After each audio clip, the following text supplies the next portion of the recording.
students civics class 8 judiciary. In this chapter we will learn about what are the different branches of legal system. But before it we should learn about the recall about the last video also कि हमने उसमें क्या क्या किया है, independent judiciary and different type of courts.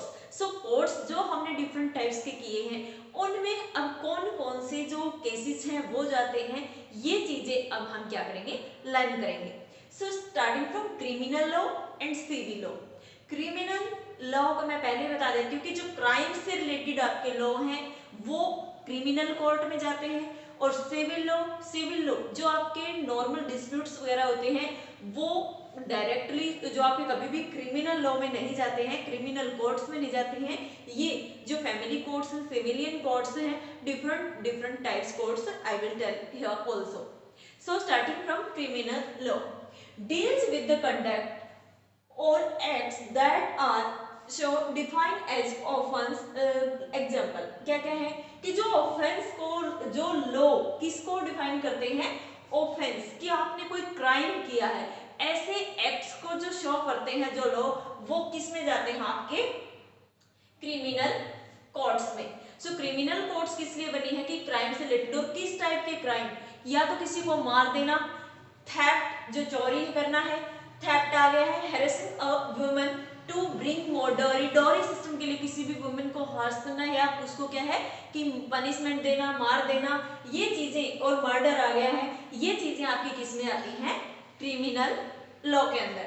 सो जब भी कोई ऐसा केस होता है, जब भी ऐसा कोई ऑफेंस से रिलेटेड कोई भी केस होता है, it will go to the criminal court.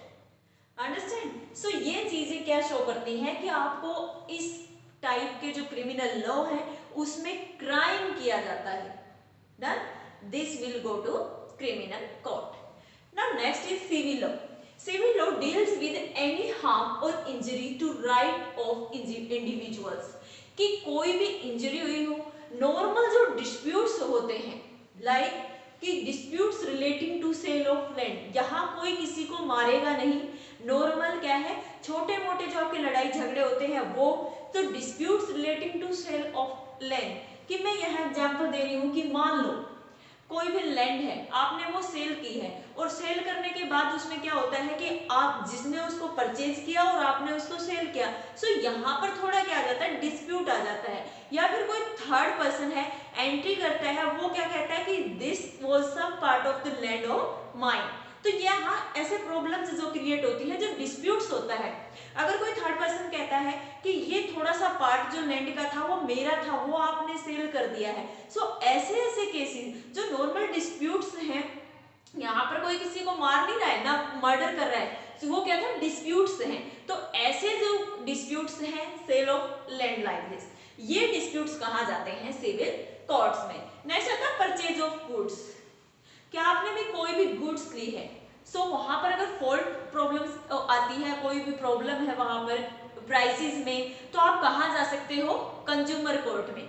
तो ये कहाँ शो करता है, कंज्यूमर कोर्ट में. अगर आपको कोई भी डाउट है, आपको कोई डिस्प्यूट हो जाता है किसी भी सेलर के साथ, रेंट मैटर्स, अगर आपका जो आप हाउस ओनर हो फॉर एग्जांपल, और जो आपका किराएदार है वो आपको क्या है कि रेंट नहीं दे रहा है टाइम टू टाइम, सो आप लोगों में भी क्या होता है, डिस्प्यूट होता है. ओके. सो ये चीजें जो डाइवोर्स केसेस हैं, डिवोर्स अगर कोई भी लेता है, डाइवोर्स होगा तो हस्बैंड और वाइफ, ये नहीं है कि दोनों को क्या है कि उनको पनिशमेंट दी जाए, उनको क्या कहा जाता है, वो कौन सी कोर्ट में जाते हैं अलग अलग रहने के लिए, वो फैमिली कोर्ट्स में जाते हैं. So these type of courts like consumer courts, family courts and normal जो कोर्ट्स हैं वो आपके किस में आएंगे, सिविल लॉ के अंडर वर्क करेंगे. Understand. So this type of disputes we will come under civil law. और जो मारना है एक दूसरे को, वो मर्डर वगैरह, वो किस में आएंगे, आपके criminal law. Next, it usually begins with the lodging of an first information report. जो एफआईआर होती है, क्या होती है एफआईआर, कि फर्स्ट इंफॉर्मेशन रिपोर्ट. कोई भी क्राइम होता है, फर्स्ट टाइम जो स्टेटमेंट आप पुलिस के सामने राइट डाउन करवाते हो. ओके. लाइक एग्जांपल कि यहाँ क्या है कि राम क्या है कि एविडेंस, उसको क्या है कि उसने देखा है किसी भी ऑफेंस को होते हुए, लाइक कि किसी का मर्डर हुआ है तो उसने उस चीज को देखा है. राम उसका क्या है कि कि एविडेंस के रूप में है। अगर राम उस रिपोर्ट को राइट डाउन करवाने जाता है और सबसे पहले अपने बिहाफ पर डलवाता है कि मैंने उसको देखा है, फर्स्ट ऑफ ऑल कि सबसे पहले वही केस करने जाता है कि इस पर्सन ने इसको ऐसे किया है, या फिर उसका कोई रिलेटिव था उसके लिए अगर वो जाता है तो सबसे पहले जो रिपोर्ट गिवन करेगा in front of police, so police उसके बिहाफ पर जो रिपोर्ट लिखती है सबसे पहले वो आपकी किस में आएगी, FIR में। इसके बाद पुलिस क्या करती है, इन्वेस्टिगेशन करती है और केस स्टार्ट करती है। ये सबसे पहले स्टार्ट की जाती है। सो क्रिमिनल लॉ में क्या होता है कि सबसे पहले FIR लिखवाई जाती है, फिर इन्वेस्टिगेशन की जाती है और crime after which a case is filled in the court, और इसके बाद इसको क्या है, कोर्ट में भी केस चलता है। ये क्या है, क्रिमिनल लॉ के अंडर है। Next, a petition has to be filled before the relevant court by the affected party only। ये क्या होता है कि जो सिविल लॉ है इसमें क्या करेगी, अफेक्टेड पार्टी ही सिर्फ, मान लो कि मैंने अभी कंज्यूमर का एग्जांपल दिया है तो कस्टमर क्या है, कस्टमर से प्रॉब्लम किसको है, कंज्यूमर को, सो अफेक्टेड पार्टी यहाँ पर कौन हुआ, कंज्यूमर हुआ, then consumer will go to consumer court. So यहाँ पर वही पर्सन जाएगा जिसको क्या है, प्रॉब्लम है। In a rent matter either the landlord or tenant can file a case. Landlord है, मैंने अभी बताया है कि उसके मान लो किसी ने लैंड को क्या है, टेनेंट जो होते हैं जिन्होंने कॉन्ट्रैक्ट पे जो लैंड लेते हैं खेती करने के लिए, अगर वो क्या है कि दे नहीं रहा उनको मनी, तो फिर क्या करेगा, लैंडलॉर्ड केस कर सकता है, लैंडलॉर्ड अपनी फाइल कर सकता है। तो कहाँ जाएगा, कौन जाएगा सबसे पहले, अगर रेंट मैटर है तो भी जो हाउस ओनर है वो कहाँ जाएगा, केस फाइल करने जाएगा। अगर लैंड से रिलेटेड है तो टेनेंट है तो वो भी क्या है, ये लोग आपस में भी, अगर लैंडलॉर्ड उसको क्या है कि लैंड नहीं दे रहा और उसने उससे मनी ले ली है नेक्स्ट टाइम के लिए भी, तो फिर क्या होगा कि ये लोग भी केस कर सकते हैं। सो जो अफेक्टेड है, यहाँ पर क्या था कि जो लैंड ओनर है, हाउस ओनर है, वो क्या करेगा, केस कर सकता है कि कोई व्यक्ति है जो उसके घर पे रह रहा है और रेंट नहीं दे रहा है तो उसके अगेंस्ट कर सकता है, यहाँ लैंडलॉर्ड कर सकता है, यहाँ पे टेनेंट भी कर सकता है, both can do case on each other. पर बट वो अफेक्टेड होना चाहिए कि अगर एक पर्सन से दूसरा पर्सन जो अफेक्ट हुआ है उसको क्या प्रॉब्लम हुई है, उस बेस पर they can file case. The court gives the specific relief asked for instance। क्या करता है कि केस जो कोर्ट है वो क्या स्पेसिफिक रिलीफ भी देता है, डायरेक्टली ये नहीं है कि पुलिस आई और हर टाइम इन एक सिस्टम में जितने भी ये सिविल केसेस होते हैं उनमें पुलिस आई ही आई, ये कंपल्सरी नहीं होता है।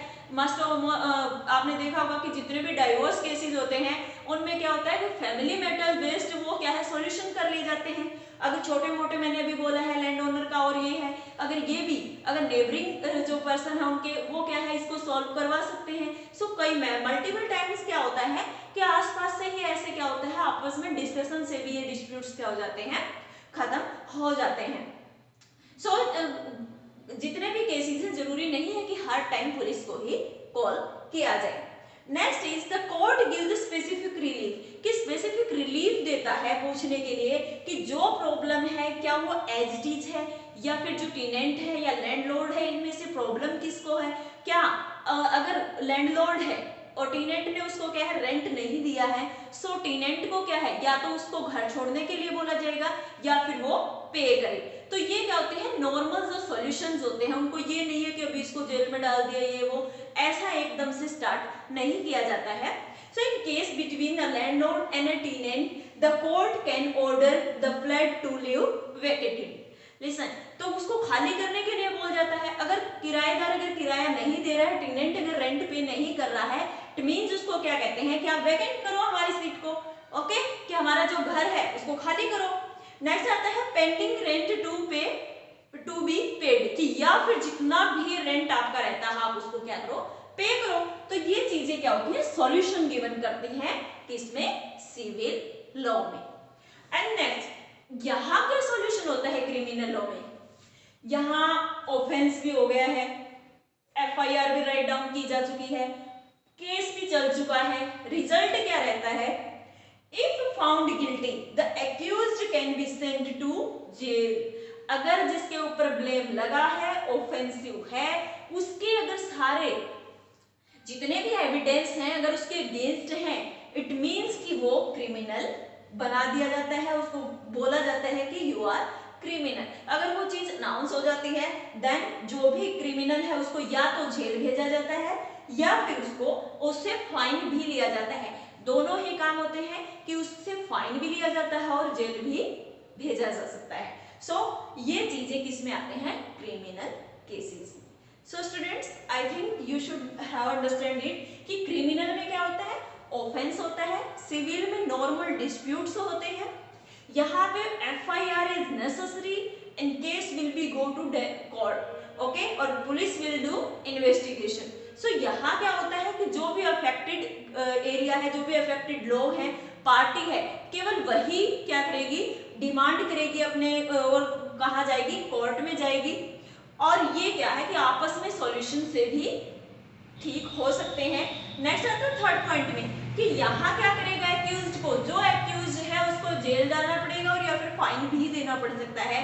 और ये क्या करेगा थर्ड में? इसमें क्या होता है, जो केस है वो क्या होता है कि कोर्ट उनको रिलीफ देती है कि यू कैन पे, उनको ऑप्शन दे देती है या तो आप घर खाली कर दो या फिर आप पे कर दो। तो ये वाली चीजें किसके अंदर आती हैं? आपकी सिविल में, और ये किस में आता है?